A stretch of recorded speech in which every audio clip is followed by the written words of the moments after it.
sur un câble invisible. On jongle avec des bulles, on défie l'impossible. Dans une main la colombe. All right, what's up guys, I'm KBHD here, and this is it.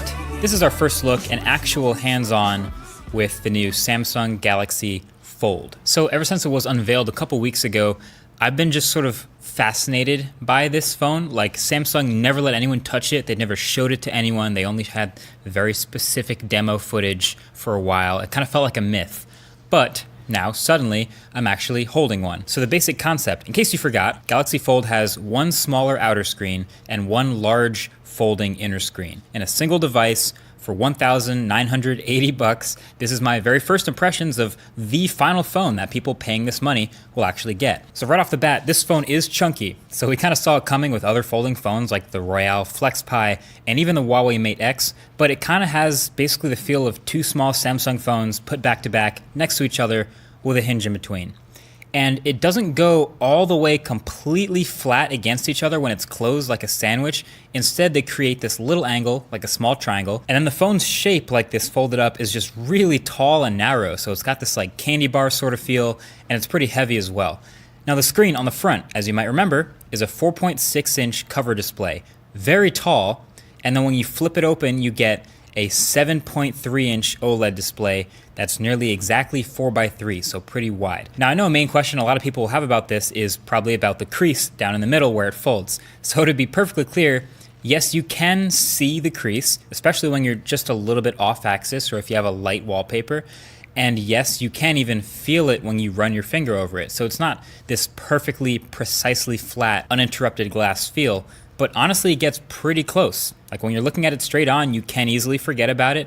And it's, again, much better than that Royale Flex Pi I saw at CES, although I guess that wasn't a very high bar to clear. And also, I gotta say, the actual closing and unfolding movement of opening and closing it is extremely satisfying. I wish I brought my mic to this hands-on so you could actually hear the thunk sound that it makes when it closes. But there's some strong magnets in either half of the phone that open and close and connect it.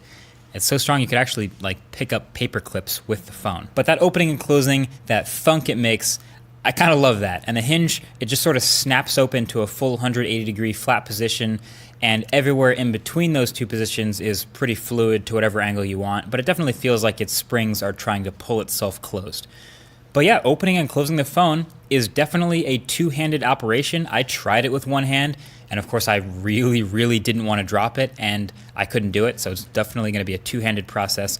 I'm sure that's what we mostly expected. And actually that process can get kind of tricky sometimes with the interesting button layout. So there's a power button on the side of the phone where you'd probably expect it.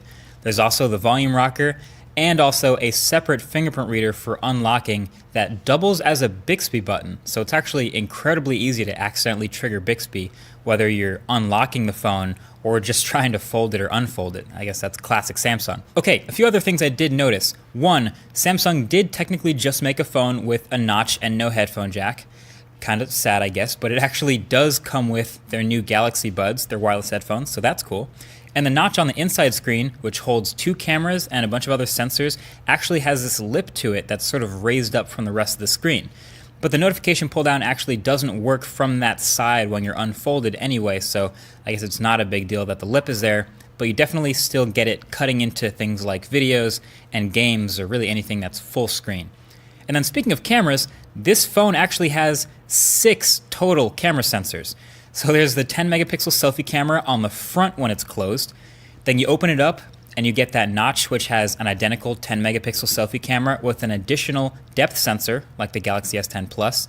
And then on the back, yes, in a camera bump on this already pretty thick phone, you have the standard, the ultra wide, and the telephoto cameras, just like the Galaxy S10 had. So you'll never be at a shortage of cameras and lenses here. And you can see, just looking at the phone, Samsung had to do a lot of creative things just to get the Fold to work like a normal phone. There's some special adhesive in the display, and of course the folding plastic that actually folds on the front. They also split the battery into 2 parts, one in each half of the phone, and it's all connected through this very special hinge design, but they still did manage to get high-end specs in there. You got your Snapdragon 855, 12 gigs of RAM, your 512 gigs of storage, not expandable,